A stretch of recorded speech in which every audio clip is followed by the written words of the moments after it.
Hello everyone, welcome to our YouTube channel MPS Tutors.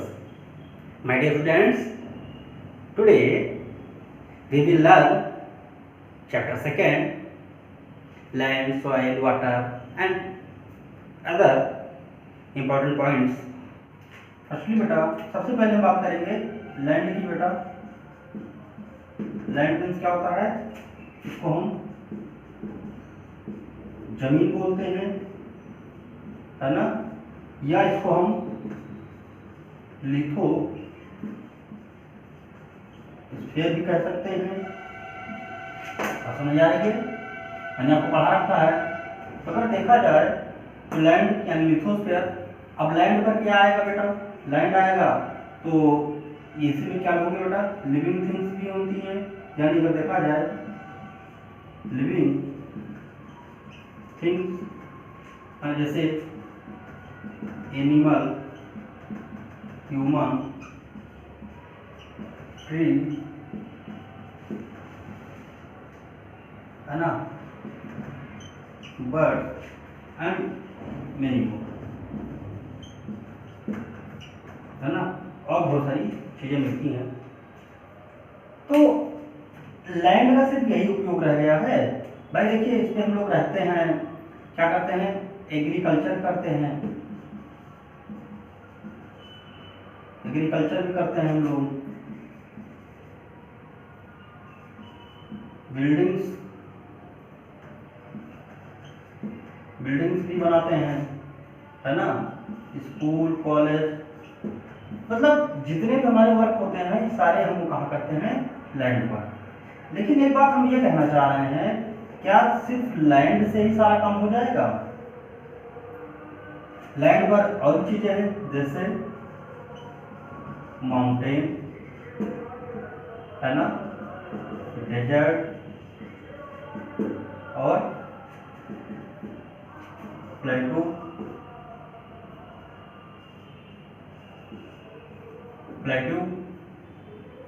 है ना। तो ये सारी चीजें आपको कहीं ना कहीं बेटा कहाँ पर मिलती हैं, लैंड पर। तो इतनी बात आपको समझ में आ रही है?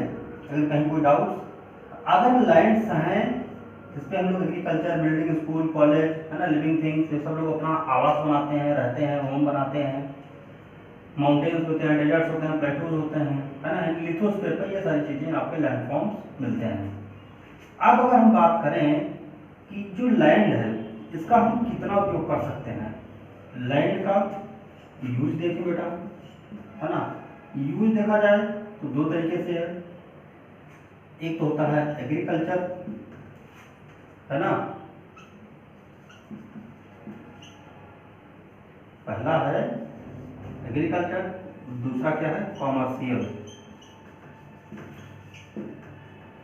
यानी वाणिज्यिक। अब देखिए, अब एग्रीकल्चर में भी दो तरीके से, कौन कौन सा, एक प्राइवेट, एक पब्लिक, है ना, एक कम्युनिटी की बात कर रहे हैं। अगर हम बात करें एग्रीकल्चर में भी देख लीजिए, एक प्राइवेट होता है और दूसरा होता है कम्युनिटी।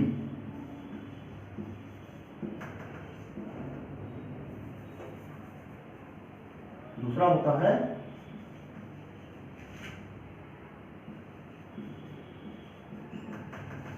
कम्युनिटी होता है ना। मतलब ये अकेले एक व्यक्ति करता है, जैसे हमारे पास जमीन है तो आप रहते हैं, काम करते हैं, ये होता है कमर्शियल कम्युनिटी, यानी बहुत सारे लोग मिलकर अपना एग्रीकल्चर करते हैं। जैसे फार्मिंग की बात की जाए, जैसे टी बागान होता है ना, टी गार्डन होता है, नारियल, यानी अगर देखा जाए कोकोनट, तो बहुत सारी ऐसी खेती हैं, काफ़ी है, कहवा है, जो हम लोग जो है कैसे करते हैं, कम्युनिटी में करते हैं, अकेले नहीं करते हैं, कई सारे लोग मिलकर इसको कंप्लीट करते हैं। जैसे मैंने अभी लैंड की बात की, लैंड कैसा बेटा, ये नेचुरल है ना। दूसरा क्या है, ये अनइवन बेटा, अनइवन समझते हो ना, अनइवन है कहाँ पर,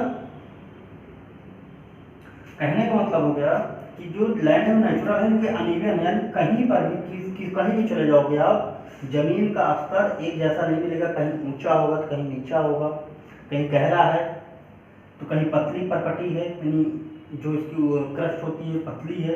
तो इस प्रकार कह सकते हैं कि जो लैंड है ये नेचुरल है और अनइवन है, कहीं भी एक जैसा नहीं है। अगर देखा जाए तो जो ओशियन होते हैं वहाँ पे क्या होता है, ये बहुत ही पतला है ना, बहुत ही थिन होता है। बट अगर कॉन्टिनेंट की बात करें वहाँ क्या होता है, थिक होता है, यानी थिन होती समझते हो ना, थिन पतला होती पतला मोटा।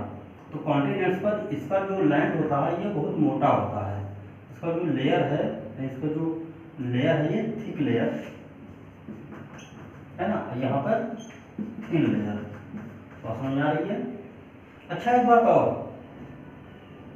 जो लैंड है बेटा इसका लगभग पूरी वर्ल्ड में 90% जो पॉपुलेशन है वो क्या करती है, वो लैंड का 30% की एरिया क्या करती है, कवर करती है। बात समझ आ रही है। लैंड का 30% एरिया कवर करती है कितना, 90% जो पॉपुलेशन है दुनिया। और आपको पता है अगर मान लो अर्थ का गोला बनाए तो 3/4 हिस्सा, लगभग इतना हिस्सा क्या है आपका, अगर देखा जाए या थोड़ा सा और कम कर दो, इतना हिस्सा ये क्या है, वाटर। ये क्या है आपका लैंड, इतना वाटर करीब आपको मिलेगा 3/4 हिस्सा। भाई इसको हिस्से बांट दिया जाएगा, 1 2 3 4, तो लगभग 70% आपका वाटर है, 30% आपका लैंड है। तो वही कह रहा है कि 90% पीपल कम से कम कहाँ रहते हैं, आपके इस 30% एरिया को कवर करते हैं। बात समझ आ रही है। इसी पे वो अपना agriculture, business, school, college, factory, कारखाने जो भी बनाना है इसी 30% लैंड पे बनाएंगे बेटा। बात समझ आ रही। अब आप सोच रहे हो सर ये 10% कहाँ रह रहे हैं फिर। भाई देखिए 10%, अगर आपका 70% आपका वाटर है, ओशियन है, तो कुछ लोग ओशियन में भी तो रहेंगे। जैसे कोई ट्रेवल करते रहते हैं, कोई उड़ते रहते हैं, यानी एयरप्लेन में सफ़र कर रहे हैं, कोई वाटर में सफ़र कर रहे हैं, शिप में जा रहे हैं, या कोई मछली पाल रहे हैं, कोई लोग जमीन पर नहीं रह रहे हैं, वो किसी भी अपने बिजनेस के पर्पज से ही जा रहे हैं। बट ये 10% जो है, जो 10% है वो जमीन पर नहीं है। 30% मैंने बोला, 30% मतलब वो 30% जमीन नहीं यूज कर रहे हैं। जो 10% पीपल हैं वो 70% वाटर यूज कर रहे हैं, देखा जाए, क्योंकि वो उसी पे जा रहे हैं। तो इस प्रकार हमने आपको बताया। देखिए यूज ऑफ लैंड की बात कर लेते हैं हम। एग्रीकल्चर में है ना, बिजनेस में, फैक्ट्री में है ना, और भी बहुत सारी चीज़ें हैं। तो इन सबों को हम, इन सब का उपयोग हम करते हैं, लेकिन सबसे ज़्यादा यूज एग्रीकल्चर में होता है। क्योंकि लगभग अगर हम इंडिया की बात करें तो इंडिया में लगभग 70%, मोर देन 70% पीपल पॉपुलेशन आज भी क्या करती है, एग्रीकल्चर। और यही जो 70% पीपल है, जो किसान है, जो फार्मर हैं, क्या उगाते हैं, ग्रेन, जिससे 100% पॉपुलेशन का क्या होता है, जो पॉपुलेशन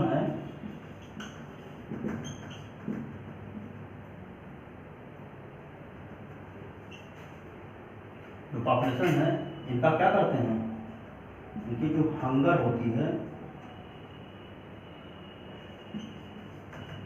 इसको क्या करते हैं, फिनिश करते हैं, यानी कि भूख मिटाते हैं। फार्मर हैं 70% की जो पॉपुलेशन है तो क्या है, फार्मर है, जो ग्रेन पैदा करते हैं, है ना, अनाज पैदा करते हैं, जिससे 100% पॉपुलेशन की हंगर को फिनिश करते हैं। वापस समझ में आ रही बेटा। तो इस प्रकार हम लैंड यूज का, अच्छा लैंड यूज भी बेटा आप देखा जाए तो कमर्शियल भी होने लगा, मैंने भी आपसे बताया है ना, कि प्राइवेट भी हो रहा है और कमर्शियल है ना, यानी वाणिज्यिक भी जो है इसका उपयोग कर रहे हैं, व्यापार के आधार पर भी, और इंडिविजुअल अपना यूज तो कर ही रहे हैं। बच्चों मैं आपको बता रहा था कंजर्वेशन ऑफ लैंड रिसोर्स, यानी लैंड रिसोर्स का कंजर्व करना क्यों जरूरी है, यानी इसका संरक्षण क्यों जरूरी है। भाई देखिए मैंने आपको क्या बताया, ये अर्थ है, अर्थ का ये लगभग 30% क्या है आपका लैंड, और ये 70% क्या है आपका वाटर। तो और अगर हम पूरे अर्थ का हम एरिया की बात कर लें, लगभग 51 करोड़ है बेटा, है ना, जिसमें से 15 करोड़ आपका लैंड है, लगभग 36 करोड़ आपका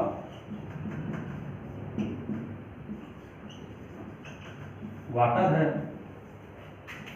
तो हमारे कहने का मतलब है कि हमारी आवश्यकता तो बढ़ती जा रही है, हमारी नीड क्या हो रही है, इंक्रीज हो रही है, बट लैंड क्या हो रहा है, लैंड का जो एरिया है वो क्या हो रहा है, डिक्रीज। हमारी नीड बढ़ती जा रही है, हमारी यूज हमारा बढ़ता जा रहा है, तो लेकिन हमारा जो लैंड है तो नहीं बढ़ रहा ना कि 15 से 16 करोड़ 15.1 करोड़ हो गया, नहीं, कम होता जा रहा है। क्यों? क्योंकि पानी अभी देखिए, पानी का वाटर लेवल जो है वो बढ़ता जा रहा है, और अपने आसपास के जो उसके तराई क्षेत्र होते हैं, जो उसके तटवर्ती होते हैं, जो कोस्ट होते हैं समुद्र के, वो डूबते जा रहे हैं। यानी देखा जाए तो 15 करोड़ किलोमीटर से, यानी अगर देखा जाए 15 करोड़ जो स्क्वायर किलोमीटर है हमारे अर्थ का लैंड का, उसमें से कम भले हो रहा है, बढ़ नहीं रहा है, लेकिन वाटर का जो लेवल है वो बढ़ता जा रहा है, लेकिन हमारी जो नीड है वो कम नहीं हो रही है। हम उस पर फैक्ट्री, कॉलेज, स्कूल, है ना, और भी बहुत सारे घर बनाते जा रहे हैं। पर सपोज करिए उसमें जंगल भी रखना है, फॉरेस्ट भी रखना है। सपोज करिए कि अगर ये सारी कम हो जाए, अगर खेती भी करनी है हमें, एग्रीकल्चर भी करना है, एग्रीकल्चर नहीं होगा तो अभी मैंने आपको बताया पॉपुलेशन जो पीपल है उनका पेट कैसे भरेगा, उनकी हंगर कैसे मिटेगी, उनकी भूख कैसे मिटेगी। तो हमें कंजर्वेशन करना है, लैंड का कंजर्वेशन करना है, और लैंड का कंजर्वेशन करने के लिए हमें करना क्या है, हमें जो डेजर्टिफिकेशन को बनाते हैं, डेजर्टिफिकेशन समझते हैं ना आपको, यानी जो मरुस्थलीकरण को आगे बढ़ाते हैं, हमें ऐसे उपाय करने हैं कि मरुस्थलीकरण ना हो, डेजर्टिफिकेशन ना हो।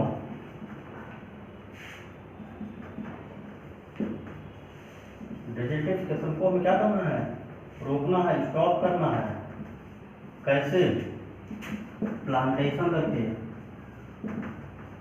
है ना, और क्या करके, हमें जो है जो पेस्टिसाइड होते हैं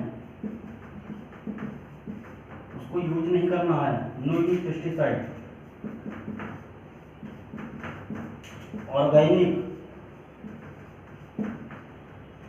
ऑर्गेनिक एग्रीकल्चर करना है ना। तो इस प्रकार बहुत सारे हमारे यहाँ हर साल एवरी ईयर इंडिया में जो है जो जितनी गवर्नमेंट है वो 1 जुलाई से लेकर लगभग वैसे तो बीच चलता है 7 जुलाई तक, बट मानसून के ऊपर डिपेंड करता है कि 15 जुलाई तक चला जाता है इसका। अगर मानसून बढ़िया आ गया, बरसात अच्छी हो गई तो ये 7 जुलाई तक चलेगा। इसको कहते हैं वन सप्ताह, है ना, या वन महोत्सव, इसको कहते हैं वन महोत्सव, है ना, ये होता है।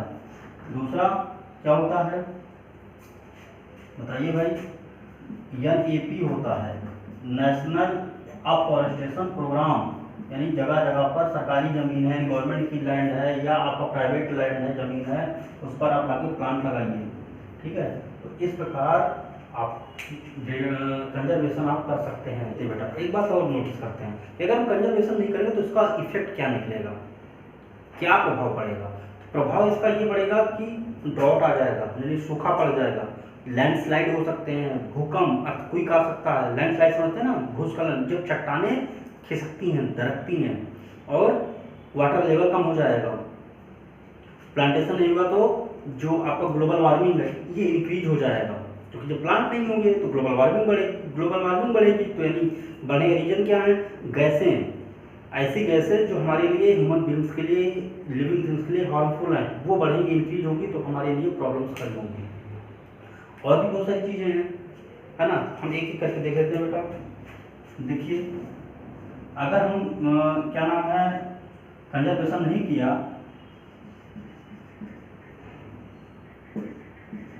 अगर हमने कंजर्वेशन नहीं किया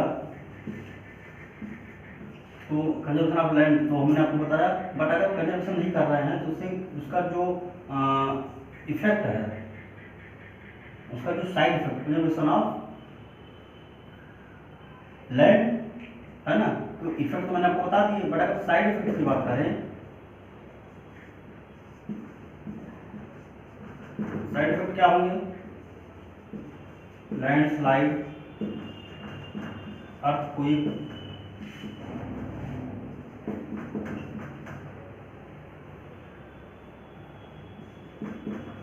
अर्थक्वेक, है ना, उसके बाद ड्राउट और ग्लोबल वार्मिंग। और क्या होगा बेटा, ग्लोबल वार्मिंग यानी लैंडस्लाइड आएगा, कोई हो सकते हैं, ड्राउट हो सकता है, ग्लोबल वार्मिंग हो सकता है। और उसके बाद क्या होगा बेटा, बताइए बताइए आप। ग्लोबल वार्मिंग होगा तो टेम्परेचर भी इंक्रीज होगा, है ना। तो क्या होगा, लेट मानसून हो सकता है, वल्केनो पड़ सकते हैं बेटा।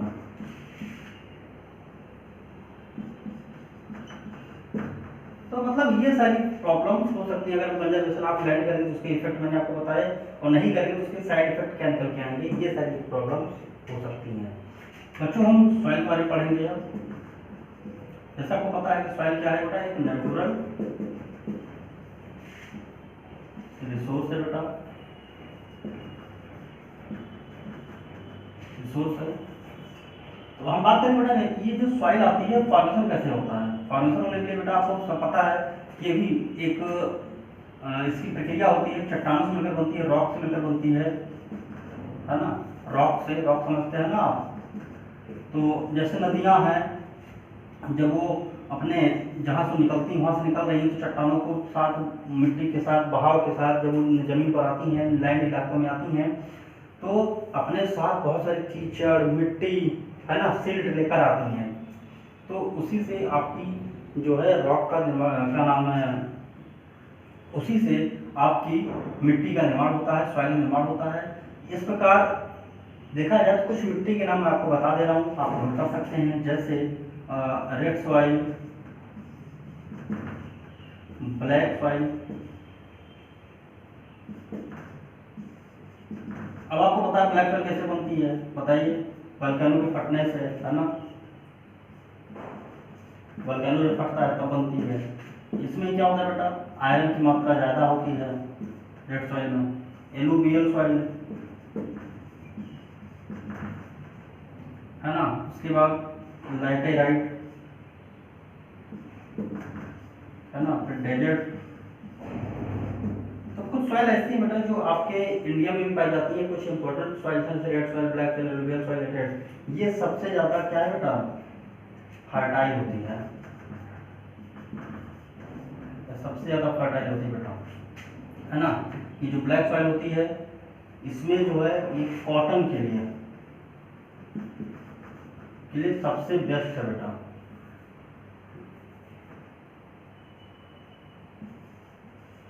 बेस्ट फॉर कॉटन, है ना, बेस्ट फॉर कॉटन के लिए होती है, सबसे अच्छी होती है। तो इस प्रकार कुछ सॉइल्स हैं।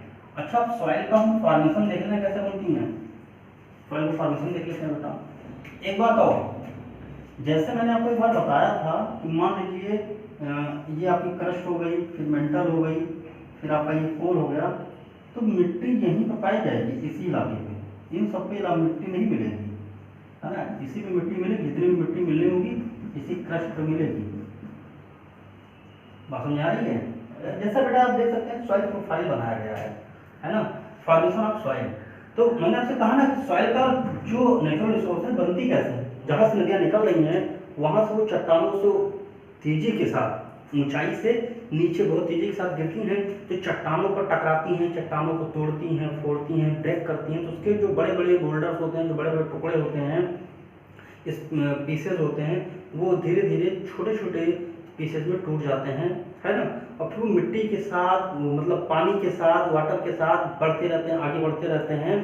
तो उसका आसपास का जो इलाका होता है, नदियाँ, क्योंकि उनका कोई पर्टिकुलर रास्ता नहीं होता कि जिस रास्ते से जा रही है रोड की तरफ नहीं, जिस रास्ते से जा रही उधर से निकलेगी। उनको जिधर ढाल मिलेगा, जिधर पानी निकलने का बढ़िया बहाव मिलेगा, उधर ही बह पड़ती हैं। और यही रीजन होता है कि गर्मी के सीजन में, मानसून के सीजन में अक्सर नदियाँ अपना जो बहने का जो रास्ता होता है, जो पारंपरिक रास्ता होता है उनका, वो बदल देती हैं, यानी बाढ़ आ जाती है। तो जब बाढ़ आती है तो आसपास के इलाकों में क्या कर देती हैं, वो अपने साथ लाए हुए इस कीचड़ को, मिट्टी को वहीं पर छोड़ देती हैं।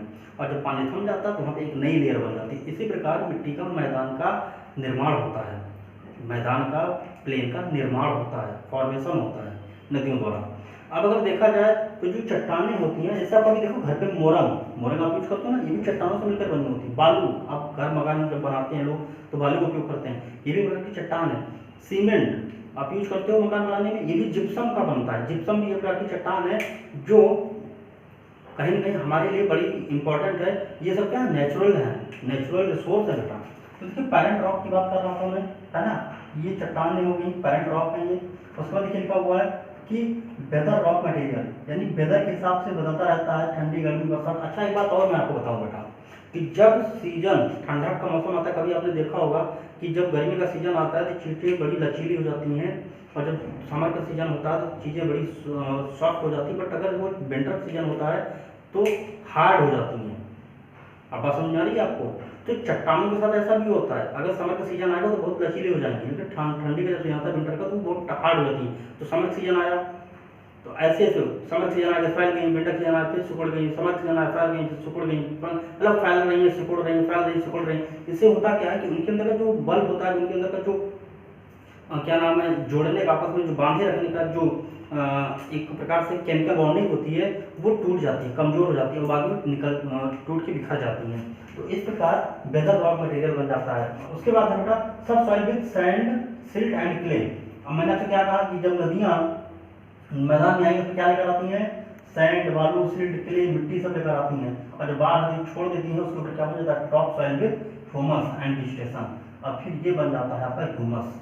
ह्यूमस समझते हो क्या होता है, ह्यूमस बोलते हैं कि जब जो चीज़ सड़ी गली हुई चीज़ें जो ऊपरी लेयर पे पड़ी रहती हैं उसको ह्यूमस कहा जाता है। तो ये बहुत ही क्या होती हैं, ह्यूमस क्या होता है, ये हमारे एग्रीकल्चर के लिए, हमारे लैंड के लिए बहुत ही इंपॉर्टेंट है, मोस्ट इंपॉर्टेंट, क्योंकि उसको हमको नेचुरल और मोस्ट इंपॉर्टेंट जो इंग्रेडिएंट्स होते हैं, मतलब पहले का मतलब जो फर्टिलाइजर होता है, फर्टिलाइजर का काम करता है। और ये कहाँ पे मिलता है, अगर आपको देखना हो तो आपके पास, अगर आपके घर के आसपास बागीचा हो तो वहाँ जाइए जहाँ पर पेड़ की बहुत सारी पत्तियाँ, सूखी पत्तियाँ पड़ी रहती हैं। जब उसको हटा के देखेंगे तो देखिए वहाँ पर नमी बनी रहती है और थोड़ा सा भुरभुरी होती है मिट्टी वो, और साथ ही साथ उसमें थोड़ा सा नमी, यानी अगर उसको आप दबाएंगे, किसी पेपर पे रख के दबाएंगे तो देखेंगे पूरा पेपर जो होता है वो गीला पड़ जाएगा। तो इससे आप जान सकते हैं कि जो ह्यूमस होता है वो कहीं ना कहीं हमारे लिए या हमारे प्लांट्स के लिए एक फर्टिलाइजर का काम करता है। बात समझ आ रही है। तो ये आपका था सॉइल प्रोफाइल, आप जान सकते हो। अब हम बात करते हैं सॉइल कंजर्वेशन की।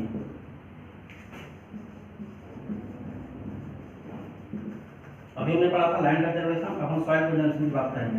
बेटा देखिए सॉइल कंजर्वेशन में बात बड़ी जरूरी है। अगर इसमें हम पेस्टिसाइड मिला देंगे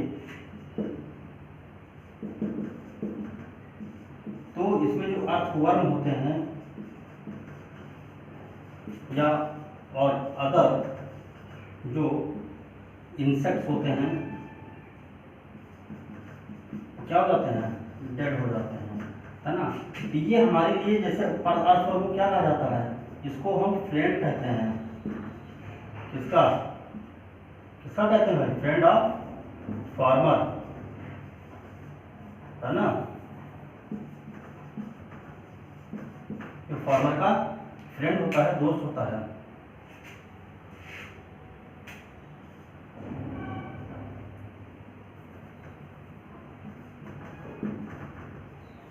फ्रेंड ऑफ फार्मर, ये फ्रेंड होता है फार्मर का।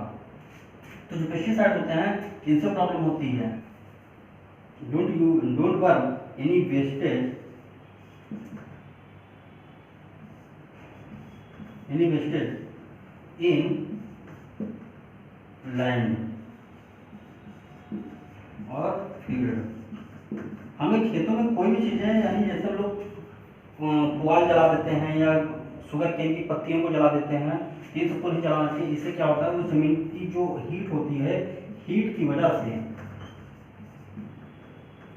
जो हीट होती है उससे बहुत सारे एनिमल क्या होते हैं, डेड हो जाते हैं। तो हमें ये सारे काम नहीं करने चाहिए। कहीं ना कहीं हम जाने अनजाने में अपने एनवायरनमेंट को ही बहुत नुकसान पहुंचाते हैं। उसके बाद जो उसमें से स्मोक निकलता है, वो हमारे जो स्काई होते हैं, यानी जो हमारा एनवायरनमेंट होता है, उसको क्या करता है, उसको पॉल्यूट करता